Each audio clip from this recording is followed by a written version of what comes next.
Bonjour Julien Audoul. Bonjour. Bombardement massif, troupes au sol, communication coupée dans la bande de Gaza. L'armée israélienne intensifie ses opérations militaires.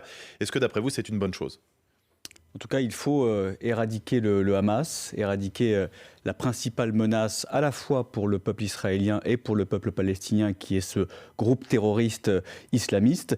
Il n'y aura pas de paix si ce groupe terroriste continue ses exactions, ses massacres, qu'il continue d'oppresser le peuple palestinien, parce qu'il faut savoir que ce groupe est un groupe totalitaire. Sur la bande de Gaza, vous n'avez aucune liberté d'opinion, aucune liberté de religion. Vous avez un peuple qui est opprimé par ces barbares. Donc le seul moyen aujourd'hui d'avoir la paix, de préserver à la fois les Palestiniens et la sécurité des Israéliens, c'est de se débarrasser du Hamas. Mais dans l'immédiat, pour les Palestiniens, c'est une situation humanitaire qui alarme toutes les organisations. Et puis les bombardements des morts civiles, jusqu'où va le droit d'Israël à se défendre ? Mais vous savez, ce qui est terrible dans cette histoire, c'est que le Hamas se sert de la population palestinienne, de la population gazaoui, comme bouclier humain. Que le Hamas se retranche et se cache dans les sous-sols des hôpitaux, par exemple. Que le Hamas aussi capte et détourne l'aide humanitaire, l'aide internationale. On l'a vu notamment avec le réseau d'eau pour s'en servir de lance-roquettes contre Israël. Donc vous voyez bien la complexité de cette situation. Le Hamas est le principal et le seul responsable de la situation humanitaire catastrophique. Mais qu'est-ce qu'on fait des civils pris au piège, puisque Gaza est sous blocus depuis plus de 15 ans ? Alors vous le savez, l'État d'Israël, le gouvernement israélien a laissé beaucoup de temps depuis le 7 octobre pour permettre à la population gazaoui de fuir. Mais fuir où ? Le Hamas, Marine Le Pen avait proposé notamment qu'il soit accueilli dans des pays voisins comme l'Égypte. Ce qu'il refuse. Oui, mais c'est malheureux qu'il y ait des zones refuges pour la population civile. Mais on voit bien que toute la fourberie et la perversité des islamistes du Hamas, puisque eux, leur objectif, c'est que la population reste, c'est que la population serve de bouclier, que la population aussi soit instrumentalisée pour montrer et pour alimenter la propagande du Hamas, pour dire que les Israéliens sont responsables de crimes, etc. Donc voilà, il n'y a pas une responsabilité tout de même de l'armée israélienne quand on sort des populations civiles gazaouis ? Même si elles sont instrumentalisées par le Hamas ? Excusez-moi, mais je pense que depuis le 7 octobre, et compte tenu des pogroms qu'a subi l'État d'Israël, qui est le plus grand massacre de Juifs depuis 1945, plus de 1400 morts, compte tenu de la gravité des actes qui ont été commis. Enfin, je rappelle juste quelques faits, que ce soit des femmes enceintes éventrées, des bébés décapités, des vieillards calcinés. L'État d'Israël, le gouvernement israélien, l'armée israélienne ont laissé du temps pour que la population puisse fuir. Et la réponse, en tout cas, même si, évidemment, vous le savez, comme dans toute guerre, et c'est malheureux, il y a des dommages collatéraux, et on le déplore, et on ne fait pas de différence. Vu la situation, Emmanuel Macron, comme l'Assemblée générale de l'ONU, réclame une trêve humanitaire immédiate. Même les États-Unis, qui n'ont pas signé la résolution de l'ONU, sont favorables à une pause. Israël refuse et qualifie même d'infamie la résolution votée par les Nations Unies. Vous comprenez la position d'Israël, malgré cet appel ? Écoutez, je mets à la place du peuple israélien et du gouvernement de l'État d'Israël. Cette résolution ne fait aucunement mention du Hamas, ne fait aucunement mention des massacres du 7 octobre. Dans cette résolution, il n'est pas demandé au Hamas de déposer les armes et il n'est pas demandé de libérer tous les otages. Donc effectivement, c'est un petit peu problématique. Voilà. On n'a pas assisté à une catastrophe naturelle. On n'a pas assisté à des morts par enchantement. Il y a des responsables, le groupe terroriste islamiste du Hamas, et malheureusement, il n'est pas mentionné dans cette résolution. Julien Audoul, je reviens d'ailleurs sur ce que vous disiez, sur les atrocités commises par les terroristes du Hamas. Toutes n'ont pas été prouvées à l'heure actuelle, y compris par l'armée israélienne. Il y a cette guerre d'images aussi, de communication sur le sort des hôpitaux, leur utilisation par le Hamas dans cette guerre. Le Hamas a aussi démenti ce qu'affirme le renseignement israélien. C'est très dur, évidemment, d'avoir des informations vérifiées. Est-ce que la position officielle aujourd'hui du Rassemblement national, c'est d'être aux côtés de l'État d'Israël, un soutien plein et entier ? mais c'est d'être aux côtés du peuple israélien, évidemment, qui a été meurtri. C'est d'être aux côtés de nos compatriotes aussi franco-israéliens. Je veux dire qu'il y a d'autres positions qui expriment aussi en même temps leur solidarité pour le peuple palestinien. C'est pour ça que je vous posais la question. Nous ne faisons pas de différence. Vous savez, quand un enfant meurt, qu'il soit musulman ou juif, qu'il soit palestinien ou israélien, c'est toujours un drame. Pour autant, on ne peut pas mettre sur le même plan ce qui s'est passé. Et moi, je trouve assez révoltant et totalement injuste que notamment la presse française et l'AFP notamment aient des pudeurs de gazelle à désigner le Hamas comme terroriste. Il y a eu certains articles qui ont été révélés, qui montrent qu'il y a eu des consignes de données, qui montrent qu'il faut parler du Hamas comme un mouvement palestinien, qui montre que... C'est la complexité de la chose, il y a différentes dimensions... Il n'y a pas de complexité de la chose. Vous avez d'un côté un État démocratique, vous avez un État libre. Quoi qu'on pense du gouvernement, vous avez un État où toutes les religions sont permises, où toutes les ethnies, toutes les opinions sont tolérées, vous avez une grande démocratie, et de l'autre, vous avez un mouvement islamiste totalitaire qui commet des actes de barbarie. Donc très clairement, les deux ne sont pas sur le même plan. Vous ne soutenez pas les Palestiniens, si on comprend bien votre raisonnement. Je fais la distinction. Excusez-moi, le Hamas n'est pas la Palestine. Le Hamas n'est pas les Palestiniens. Le Hamas n'est pas une armée régulière. Et les Français qui veulent justement soutenir les Palestiniens, qui veulent se rassembler cet après-midi à Paris, le préfet interdit ce rassemblement pour l'instant. La justice doit trancher. C'est pas un problème, selon vous, qu'il y ait si peu de manifestations pour la Palestine en France au moment où ces images nous parviennent de Gaza? Permettez-moi de dire que ces manifestations sont scandaleuses et honteuses.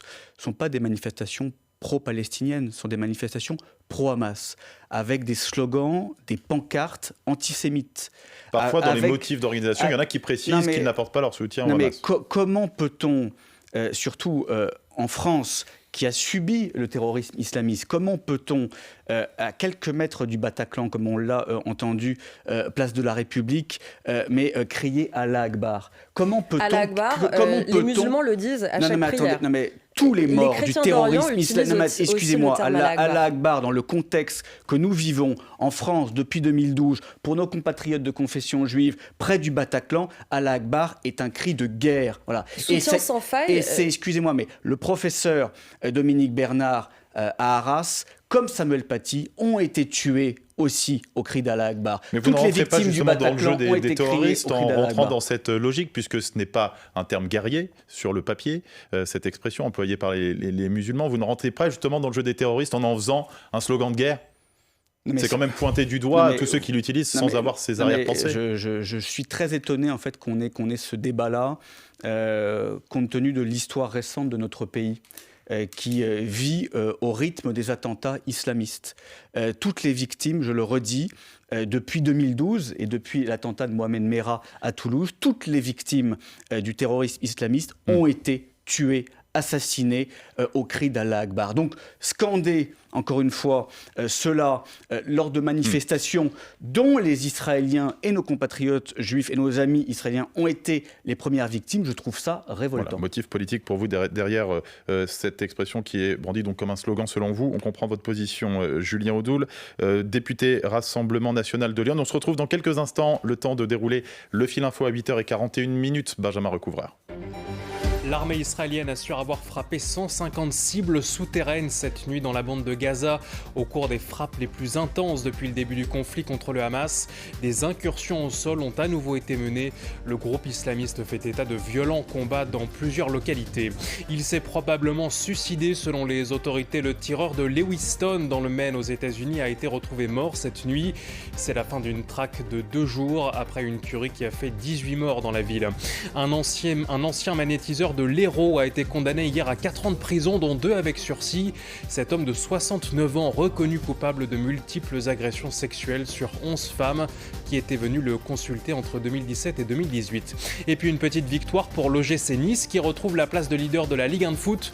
Succès 1-0 à Clermont en match d'ouverture de la 10e journée. Ce soir, Lens reçoit Nantes à 21h. France Info. Le 8-30 France Info.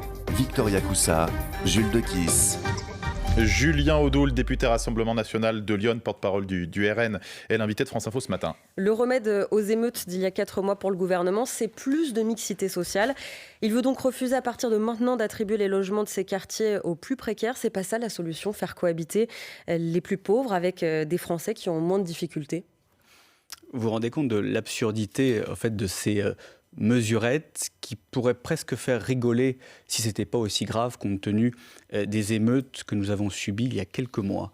Le gouvernement, finalement, ne veut rien faire. Il l'assume totalement. Quand vous avez une proposition totalement délirante d'injecter 465 millions d'euros pour la création d'entreprises dans les cités, alors que le contribuable français, depuis 40 ans, au titre de la politique de la ville, est ponctionné à coups de milliards d'euros pour les cités, pour les quartiers dits prioritaires. Donc il ne faut pas aider les banlieues selon vous, il ne faut pas aider les quartiers ? L'urgence aujourd'hui, ce n'est pas d'injecter de l'argent. C'est d'injecter de l'ordre, de l'autorité, de la République. C'est tout ce qui manque dans ces quartiers pour, encore une fois, mettre au pas tous ceux qui pourrissent la vie des honnêtes gens qui sont majoritaires. Vous avez dans les quartiers, j'en ai dans mon département de Lyon, dans ma ville de Sens, où un centre social de 4 millions d'euros a été brûlé par des racailles. Ce sont la majorité des habitants qui subissent aujourd'hui à la fois les délinquants, les trafiquants de drogue. Donc c'est contre eux qu'il faut actionner des leviers. Mais Julien Audoul, plus de République dans les quartiers, comme vous l'appelez de vos voeux, c'est aussi plus de services publics et ça coûte de l'argent. Donc comment amener plus de République sans investir de l'argent dans ces quartiers ?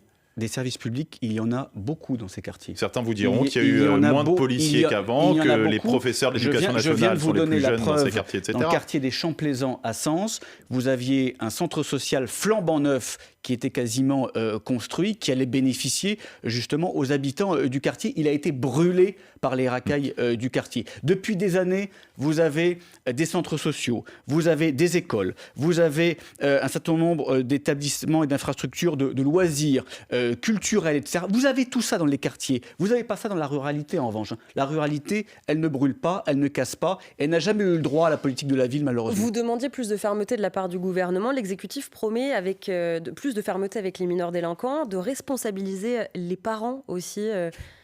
C'est l'une de vos demandes ? Oui, c'était l'une de nos propositions lors de notre niche parlementaire qui a été balayée avec des arguments dignes de la France insoumise par la Macronie. Voilà. Donc on voit bien qu'ils n'ont aucune intention de responsabiliser les parents en coupant les aides sociales, notamment quand ils ne...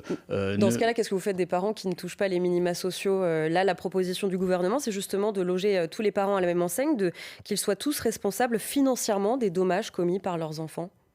Non mais vous voyez bien que derrière ce slogan, il n'y a pas la volonté politique du gouvernement véritablement de s'en prendre aux fauteurs de troubles et d'actionner une politique de responsabilité. Effectivement, un casseur doit payer. Effectivement, les parents doivent être responsables des agissements de leurs enfants, surtout quand ce sont de multirécidivistes qui pourrissent le quotidien des habitants du quartier. J'observe aussi que dans les propositions de Mme Borne et du gouvernement, il n'y a aucune mention de l'immigration. Pour ce gouvernement, en fait, l'immigration n'est pas responsable des émeutes. Quel lien avec les émeutes ? Mais le lien est évident. Je veux dire, encore une fois, les délinquants, qu'ils soient mineurs ou majeurs, qui ont commis des exactions, qui ont brûlé, qui ont cassé, qui s'en sont pris aux forces de l'ordre, sont liés d'une manière ou d'une autre. 90% des personnes interpellées étaient français, a dit Gérald Darmanin, bien sûr, ministre de c'est l'Intérieur. l'argument avant d'être français. Quoi, il a menti ? Ils sont venus en cause les chiffres encore une fois, de c'était pas l'Intérieur. Kevin et Mathéo.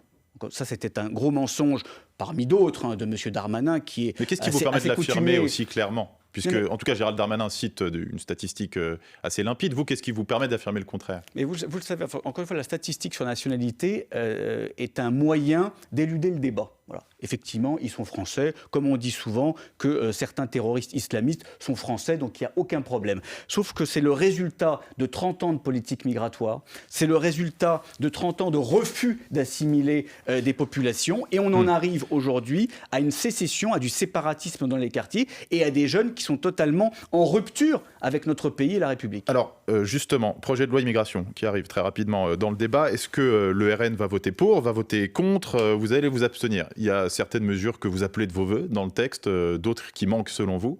Qu'est-ce que vous allez faire ? Il faut se poser la question, est-ce que ce projet de loi permettra d'éviter des drames comme on l'a connu à Lille dernièrement, avec Fabienne. C'est ça qui est en jeu d'après vous? Non, mais excusez-moi, je dis juste les drames de l'immigration. Fabienne, 68 ans, qui a été égorgée par un migrant ivoirien, 36 coups de couteau, 7 coups de couteau dans les parties génitales. Ça, c'est le résultat de l'immigration et c'est le résultat du laxisme du gouvernement et des gouvernements depuis 30 ans. Donc, est-ce que ce Il n'y a pas de fait divers de Français que ce gouvernement va stopper l'immigration une bonne fois pour toutes parce que les Français n'en peuvent plus? Non. Est-ce que ce gouvernement va expulser les 4500 fichés S étrangers pour islamisme? Non. Est-ce que ce gouvernement va couper les pompes aspirantes de l'immigration? Donc vous allez voter non à tout. Encore une fois, voilà, moi je regarde concrètement, ce gouvernement agite une nouvelle fois un écran de fumée, mais il ne fera rien parce que pour lui, l'immigration n'est pas un problème, c'est un projet. Donc en l'état, c'est très clair, vous voterez non au projet du gouvernement. Nous avons un projet, nous l'avons défendu, Marine Le Pen l'a défendu pendant la présidentielle, c'est le seul projet de protection pour le peuple français et c'est le seul projet qui permet aussi de garantir la pérennité de nos comptes sociaux. Julien Audoul, Le Monde révèle que votre collègue à l'Assemblée nationale, Grégoire de Fournas, vient du Bloc identitaire. C'est un groupuscule d'extrême droite qui organisait notamment des soupes aux cochons pour discriminer les sans-abri juifs et musulmans. A-t-il encore sa place au Rassemblement national? Non, mais c'est amusant que vous, à chaque fois que vous ayez cherché les antécédents depuis l'école maternelle des uns et des autres. C'est pas le devoir du Rassemblement national, justement, de vérifier ces antécédents-là? Quand vous voyez, mon collègue Grégoire de Fournas est un excellent député qui fait honneur, je pense, à ses électeurs. Qui a été rappelé 2 fois alors déjà avec qu'il retourne en Afrique, sanctionné, et puis l'utilisation de son compte Twitter. Très clairement, je pense qu'il y a beaucoup de députés de la France islamiste qui pourraient être aussi rappelés à l'ordre, compte tenu de leur déclaration nauséabonde. C'est la France insoumise que vous appelez comme ça? Évidemment, bien sûr, il faut qu'ils assument aujourd'hui ce nom. Oui, on peut aussi dire qu'ils sont maintenant les porte-parole du Hamas. Quand vous avez Mathilde Panot qui parle de nettoyage ethnique et donc qui met une cible dans le dos de tous nos compatriotes de confession juive. Mais sur Grégoire de Fournas, non mais encore une fois, rien à dire. Il y a rien à dire. Effectivement, et très clairement, aujourd'hui, les difficultés que l'on peut rencontrer à l'Assemblée nationale avec des propos nauséabonds, anti-républicains, qui flirtent avec l'antisémitisme, c'est du côté de la France insoumise. Julien Audoul, porte-parole du Rassemblement national, député de Lyon, vous étiez l'invité du 8h30 France Info ce matin.